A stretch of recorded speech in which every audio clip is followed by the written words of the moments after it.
wabarakatuh. Halo semuanya, selamat datang di video pembelajaran kami yang berjudul Kebebasan Berpendapat. Berpendapat berarti kebebasan seseorang untuk menyampaikan pikiran, ide, atau pandangan secara lisan maupun tulisan tanpa rasa takut selama ia melakukannya dengan sopan dan penuh rasa tanggung jawab. Berpendapat sangatlah penting karena dari itu kita bisa berpikir kritis, menghargai perbedaan, dan juga menemukan solusi lewat musyawarah. Teman-teman, setiap manusia memiliki hak untuk menyampaikan pendapat, baik di rumah, di sekolah, maupun di masyarakat. Itulah yang disebut dengan kebebasan berpendapat.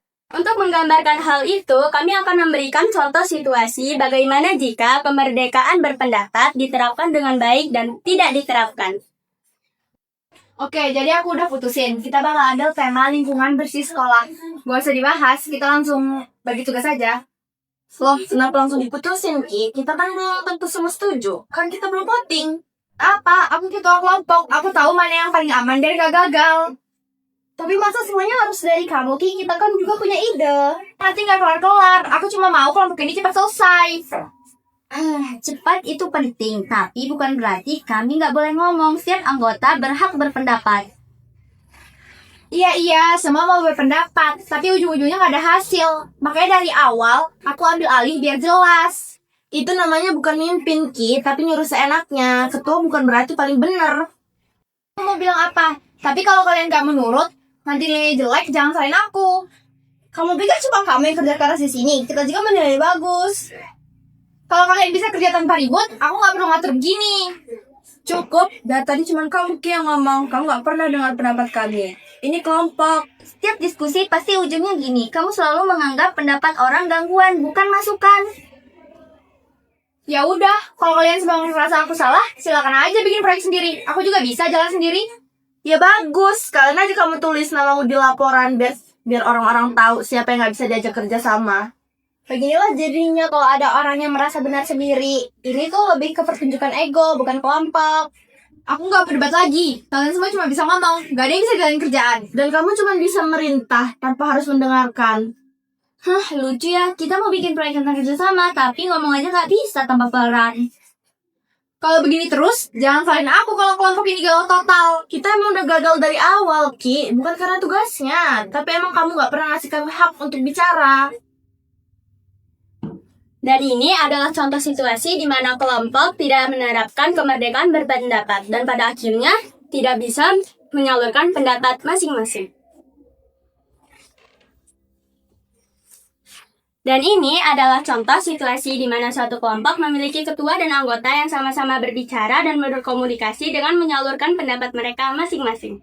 Hari ini kita rapat buat nentuin tema proyek sosial kita. Tapi sebelum kita mulai, aku pengen kalian semua menyampaikan pendapatnya dulu ya. Kita bahas bareng-bareng. Aku sih kepikiran bikin proyek kampanye anti-bullying. Soalnya masalah ini masih sering banget terjadi di sekolah-sekolah.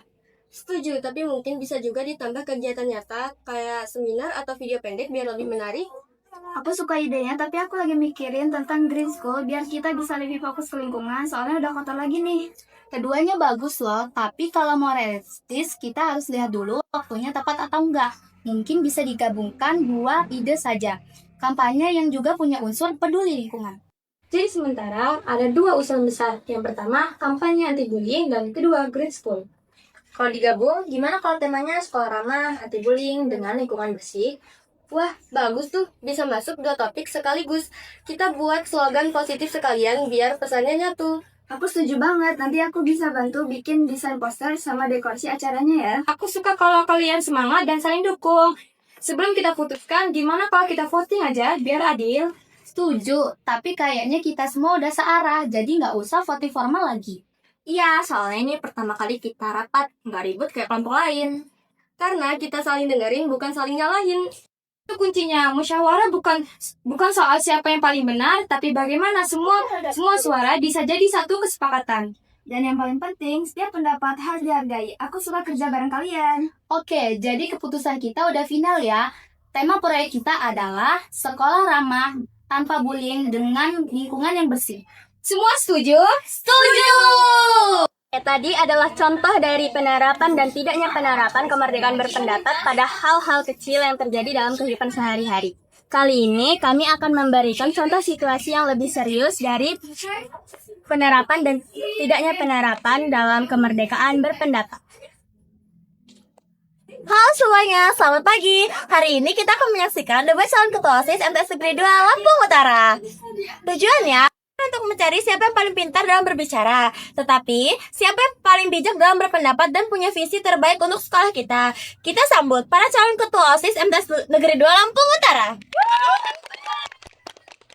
Assalamualaikum warahmatullahi wabarakatuh. Halo semuanya, perkenalkan saya Diana, calon ketua OSIS nomor urut 1. Visi saya adalah untuk membangun sekolah yang disiplin, berprestasi, dan memiliki karakter yang kuat. Halo semuanya, saya Kalila, calon ketua OSIS nomor urut 2. Visi saya adalah membangun sekolah yang kreatif, aktif, dan menyenangkan untuk semua siswa. Selamat pagi semuanya, saya Zafira, saya calon ketua OSIS nomor urut 3. Visi saya adalah mengembangkan inovasi digital lingkungan sekolah agar lebih modern dan efisien. Terima kasih. Sekarang kita masuk ke sesi pertama, yaitu sesi pertanyaan umum. Pertanyaannya, bagaimana cara Anda meningkatkan partisipasi siswa dalam kegiatan OSIS?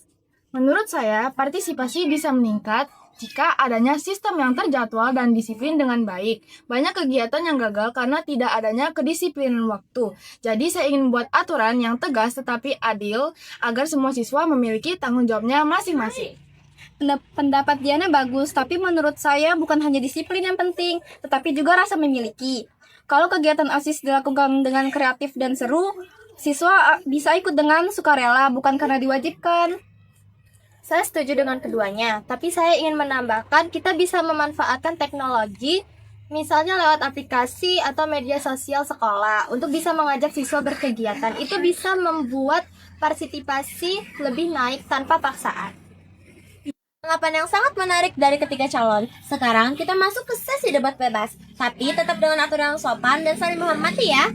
Menurut saya tidak, karena peraturan itu bukan untuk membatasi, tapi untuk mengarahkan. Tanpa aturan, kebebasan bisa berubah menjadi kekacauan.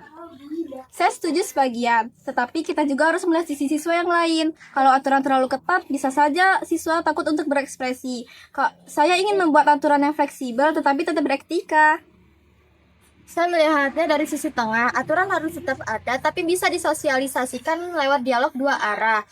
OSIS bisa buka forum aspirasi digital agar siswa bisa menyampaikan pendapatnya tidak dengan rasa takut.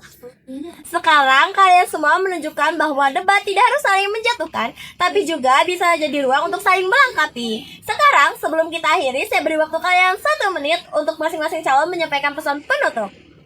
Jika saya terpilih, saya ingin menjadikan OSIS sebagai teladan kedisiplinan dan tanggung jawab. Karena dari disiplin, prestasi akan lahir. Saya ingin membuat OSIS dekat dengan siswa, tempat ide didengar, dan semua kegiatan dijalankan dengan penuh kebersamaan.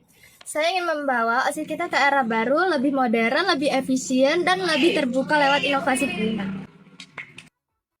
Pagi semuanya, hari ini kita akan menyaksikan debat calon ketua OSIS tahun 2025. Tepuk tangan dulu dong untuk calon kita. Oke, lanjut. Kita perkenalan dulu yuk, calon yang pertama. Saya Galuh, saya mau jadi ketua OSIS, terima kasih. Singkat tapi padat ya. Oke, lanjut aja calon yang kedua. Nama saya Siva, visinya ingin sekolah menjadi lebih baik.